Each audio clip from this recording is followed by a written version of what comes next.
¿Qué tal? Como siempre, un gusto saludarle aquí en el canal de televisión del Poder Legislativo Federal, el canal del Congreso, como siempre platicando con nuestras y nuestros representantes en la actual 64ª legislatura.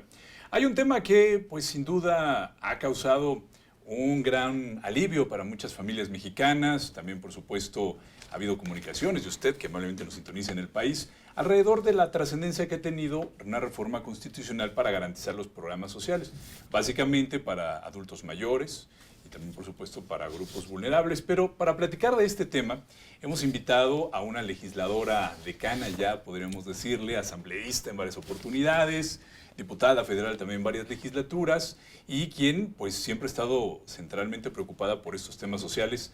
Y le queremos agradecer a la diputada Leida Alavez que nos dio unos minutos al canal del Congreso. Muchas gracias, diputada, por estos minutos al canal del Congreso. No, muchas gracias a ustedes. Muy buenos días a todas, a todos, y qué gusto estar aquí en el canal del Congreso. Gracias. Bueno, esta plática que estamos teniendo, evidentemente, además de la pantalla del canal del Congreso en las distintas frecuencias, también la tenemos en redes sociales, entonces la gente estará escuchando pues nuestra plática en distintas plataformas ya en esta era de la movilidad. Y precisamente pues el trabajo que ha emprendido usted ya como presidente de la Comisión de Puntos Constitucionales de esta legislatura, hay un tema que ha generado sin duda mucha inquietud en las redes sociales del canal del Congreso y muchas preguntas de las personas respecto a garantizar los programas sociales, pero ya a nivel constitucional. Si bien a lo largo de muchos sexenios vimos que había distintos programas que les cambiaban el nombre, ustedes toman la determinación de ponerlo en la Constitución, diputada. Platícanos un poco. Así es, yo cuando ingreso a presidir esta comisión de puntos constitucionales, que es una de las más importantes en la Cámara y que me dan la confianza para encabezarla, pues nos abocamos a esta primera puesta en marcha del regreso de las funciones, facultades que para nosotros el Estado debe tener. Y eso tiene que ver con el bienestar. Me gustaría citar al jurista alemán Carl Schmitt, quien señala, y esto es muy importante por lo que hemos estado proponiendo como visión de Estado en nuestra Constitución, que la Constitución son las decisiones fundamentales, conscientes que la unidad política se da a sí misma. Estas formas determinan la forma concreta que adopta la unidad política que decide. Estas decisiones son la estructura, la base y el contenido principal de la organización política y sobre ellas descansan todas las demás normas del orden jurídico. Y estas decisiones que hemos venido tomando en esta legislatura se abocan a 3 rubros de manera prioritaria. A seguridad, creamos la Guardia Nacional y la extinción de dominio como algo urgente para el país. ¿Todo esto a nivel constitucional? A nivel constitucional. Okay. La corrupción en el artículo 19, cuando establecimos los delitos que requieren de prisión preventiva. Esto porque la seguridad de nuestro país es algo muy, muy preocupante y ahí están determinados qué delitos se van a perseguir con prisión preventiva. En el artículo 28 evitamos ya que el presidente tenga la facultad de condonar impuestos. Esto también por el cúmulo de dineros que se perdían con esta facultad discrecional del presidente. Fueron 628,000 pesos, 628,000 millones de pesos. Lo que se perdió con estas condonaciones. Y esta que es la de la desigualdad, la decisión sobre la desigualdad, que impacta al artículo 4 constitucional en materia de bienestar. ¿Qué establecimos en ese artículo? Que el Estado va a ser el responsable de garantizar que haya un sistema de seguridad social para todos aquellos que no tengan un seguro social. O sea, quienes no tengan IMSS, ISSSTE, tienen que acceder bajo el esquema del INSABI a la prestación de servicios de salud. Okay. Y entonces el Estado se encargará de articular todo un andamiaje institucional que prevea la prestación de estos servicios a los no asegurados. ¿Cuál es la diferencia de lo que existía, que estuvo en el debate parlamentario, por supuesto? Allá había un sistema, un seguro. ¿Y cuál es la gran diferencia que vamos a ver los ciudadanos entre lo que existía y garantizarlo a nivel constitucional? Bueno, lo que existía era pues una serie de programas como el Seguro Popular, que ni era seguro ni era popular, lo hemos dicho siempre, porque no garantizaba a las personas que no contaran con servicios de salud el acceso a estos servicios, la gama de cobertura era muy baja, eran servicios subrogados, se contrataban porque el gobierno no los tiene, no invertía en hospitales, en centros de salud, en medicamentos, todo esto era contratado.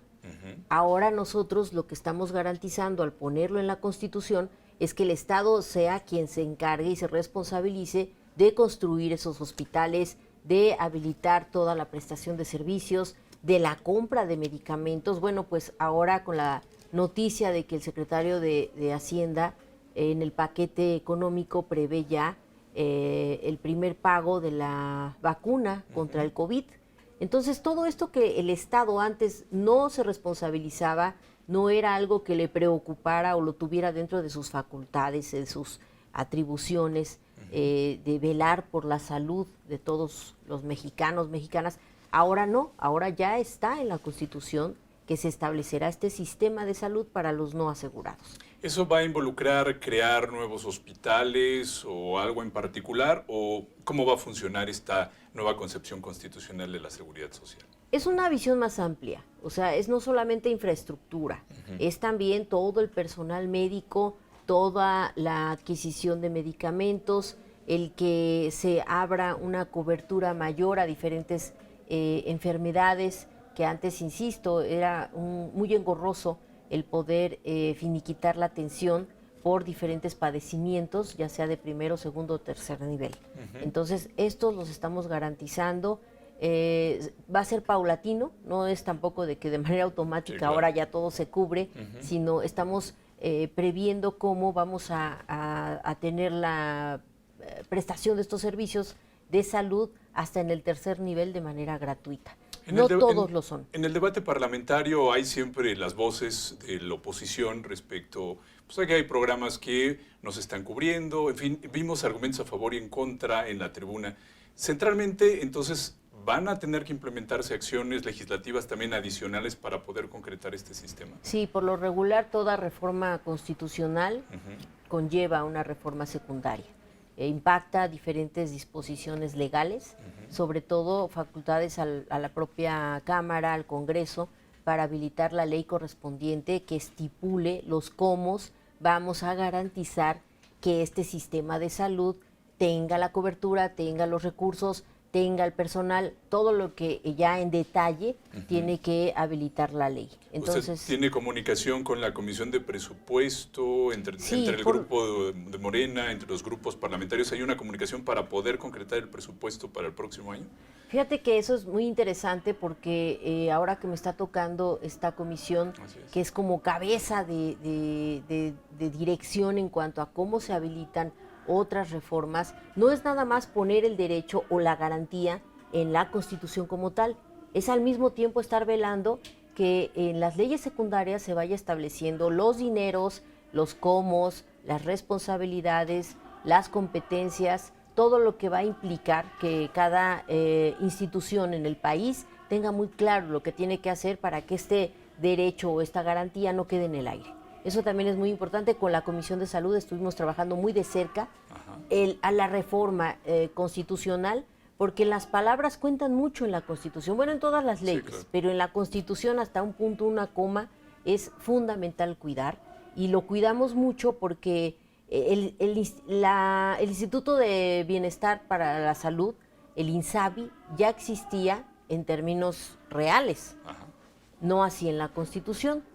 Entonces, cuando lo ponemos en la Constitución, cuidamos mucho que tuviera un nombre que no se confunda o que no confunda en la Ley General de Salud lo que le compete al instituto y lo que le compete a otros institutos, otras instituciones como el IMSS, el ISSSTE, que también están en la Ley General de Salud. Entonces, todo eso lo cuidamos mucho para que, insisto, quedara muy claro, el INSABI se va a encargar de los no asegurados, y los demás institutos se harán cargo de lo que ya vienen haciendo de manera, bueno, ya eso independientemente de esta reforma constitucional, pero además también se está ampliando la cobertura.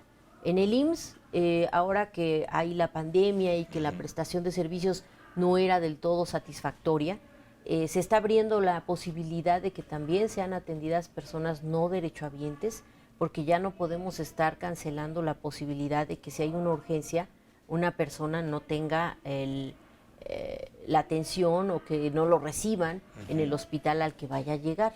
Eso también lo estamos previendo porque, insisto, es una responsabilidad del Estado el garantizar la salud de todos los que estamos habitando este país. Diputada, como asambleísta, lo tenemos muy claro todos los ciudadanos, sobre todo los que vivimos en el Distrito Federal, en la Ciudad de México ahora.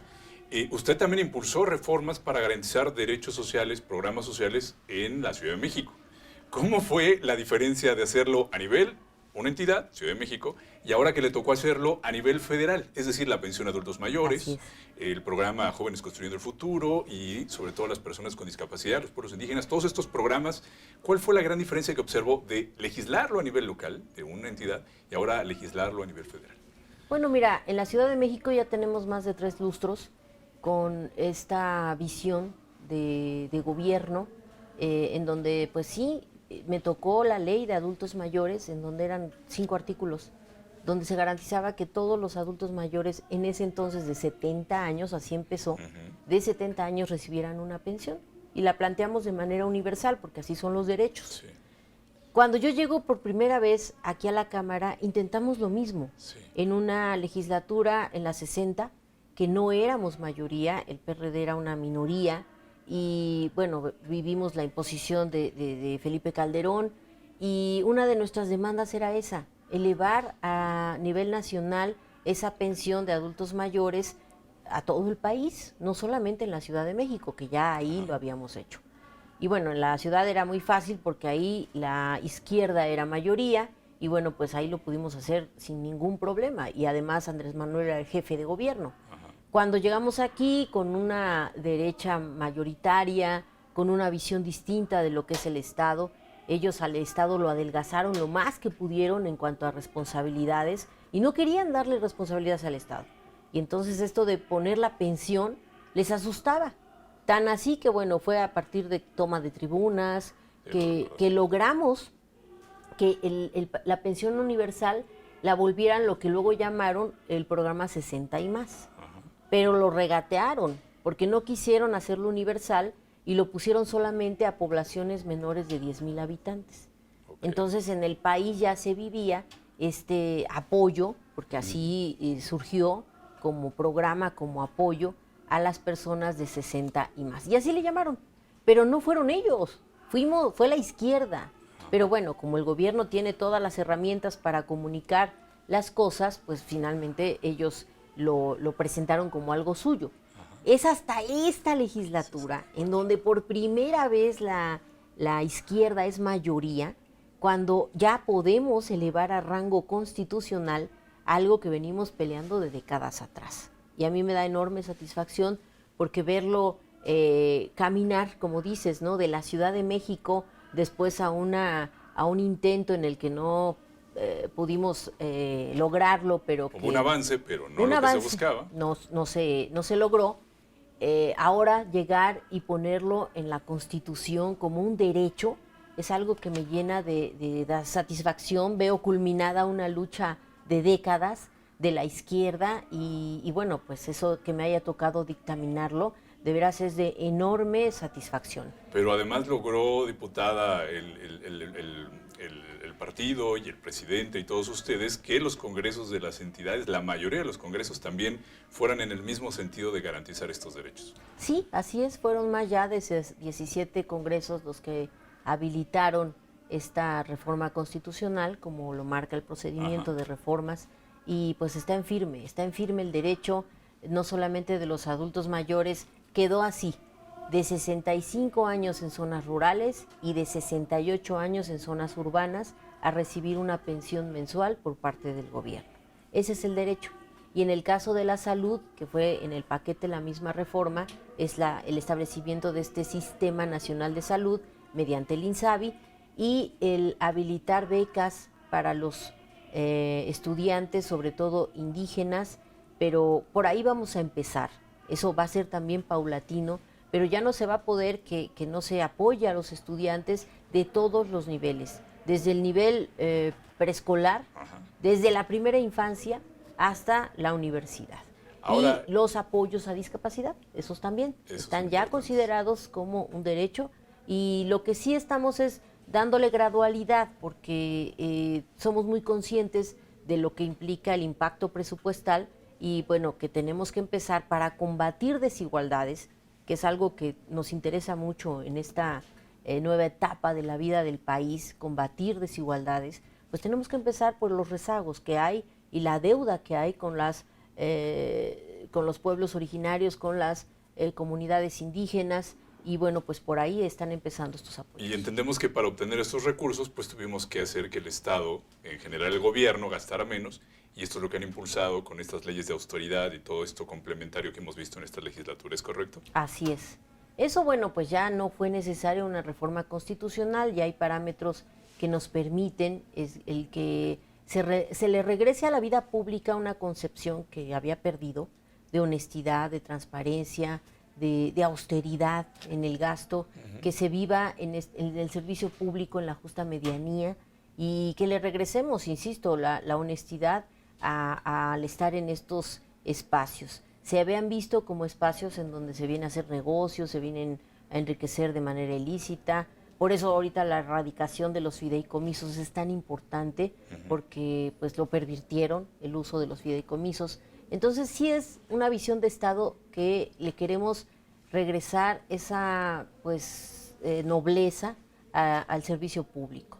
Y parte de ello es la honestidad, la austeridad, y el que tengamos muy claro que los servidores públicos no estamos aquí para hacer negocio, estamos para servir.